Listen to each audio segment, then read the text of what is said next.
अध्यक्ष महोदय, हा जो घोटाळा आहे बीड जिल्ह्यामध्ये झालेला बांधकाम कामगार विभागामध्ये,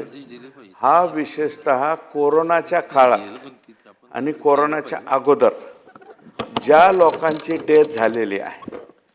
ते लोक हे परत जिवंत झाले, जिवंत होऊन ते 100 दिवस कामावर आले, त्यांनी काम केलं वरून खाली येऊन आणि काम करून तशा पद्धतीचं प्रमाणपत्र त्यांना देण्यात आलं आणि पुन्हा ते मयत झाले आणि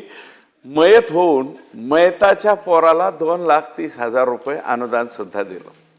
तर बहुतेक ज्या नगरपंचायती, नगर परिषदा आणि नगरपालिका आहेत बीड जिल्ह्यामध्ये, याच्यात तर हे झालंच. कुठं 14, 15, 16, 20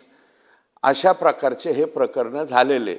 आणि काही ग्रामपंचायतीमध्ये सुद्धा अशा प्रकारचे खोटे नाटे सर्टिफिकेट दिलेले.